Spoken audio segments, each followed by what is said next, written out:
थोड़ी देर हमारे आज के गेस्ट माननीय Shri Manoj Sinha ji, lieutenant governor Jammu and Kashmir S L Kaul ji और श्री अशोक गहना जी और जवाहरलाल के हुए संजय कौल जी।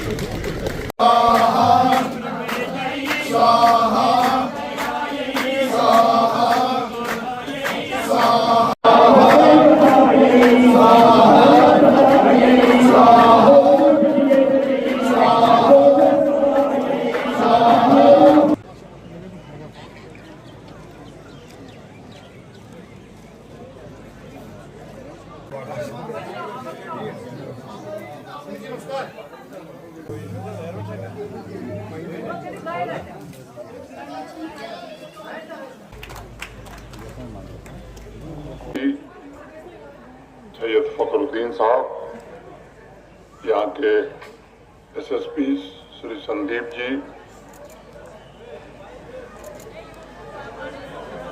माता सिद्धलक्ष्मी के सभी भक्तगण, आयोजन से जुड़े हुए सभी सम्मानित महानुभाव, बहनों और भाइयों, मैं हर भाग के पवित्र अवसर पर माता सिद्धलक्ष्मी के चरणों में साष्टांग प्रणाम करता हूं। लोक भवन यात्रा और वार्षिक यज्ञ में शामिल सभी श्रद्धालुओं एवं तीर्थ यात्रियों को हार्दिक शुभकामनाएं देता हूं, उनका अभिनंदन करता हूं। लोक भवन तीर्थ स्थल, पवित्र स्प्रिंग और माता के मंदिर की महिमा अत्यंत प्राचीन है। अगर इतिहास के पन्नों से देखा जाए तो यह सच है कि कश्मीर घाटी में वैदिक काल से ही यज्ञ के आयोजन की परंपरा रही है और उसमें भी अनंतनाग में जगह जगह ऐसे धार्मिक स्थलों का निर्माण हुआ था जहां से मानवता को भातृभाव, करुणा और एकता का संदेश दिया जाता था।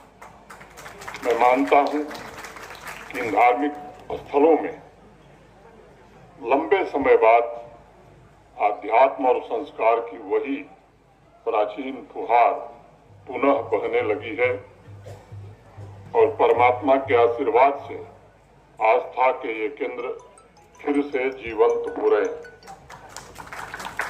जिन बंधुओं कश्मीर में कश्मीरी पंडित समुदाय तथा अन्य धर्मों के पवित्र स्थल का संरक्षण हो, बुनियादी ढांचे में सुधार हो या फिर उससे संबंधित सांस्कृतिक गौरव को नया स्वरूप प्रदान करना हो, इन सभी लक्ष्यों के प्रति जम्मू कश्मीर का प्रशासन पूरी प्रतिबद्धता के साथ काम करना चाहता है। इस वर्ष माता खीर भवानी के मेले में भी कोशिश की गई थी, बेहतर सुविधा जुटाने का प्रयत्न किया गया था। पहले की तुलना में आने वाले श्रद्धालुओं की संख्या में भी बड़ी मात्रा में वृद्धि हुई। बाबा अमरनाथ की यात्रा भी यहाँ की आवाम, यहाँ के प्रशासन और बाबा के भक्तों के सहयोग से सकुशल चल रही है और आपको जानकर प्रसन्नता होगी कि पिछले 18-19 दिनों में यह आंकड़ा करीब 3.5 लाख पहुंच गया है। जम्मू कश्मीर प्रशासन का यह प्रयास है कि शारदा पीठ का गौरवशाली स्थान फिर से पुनः वापस आवे। अस्तित्व के सार स्वरूप का केंद्र कहे जाने वाले इस पीठ के सभी धार्मिक स्थल का रखरखाव आने वाली पीढ़ियों को प्रेरित करे। मित्रों, आप सबको स्मरण होगा, पिछले हफ्ते जम्मू कश्मीर लद्दाख के माननीय उच्च न्यायालय ने भी कुछ धार्मिक स्थलों के संदर्भ में निर्णय दिया है। उनकी सुरक्षा संबंधित जो व्यवस्था है वो जिला प्रशासन जरूर देखेगा।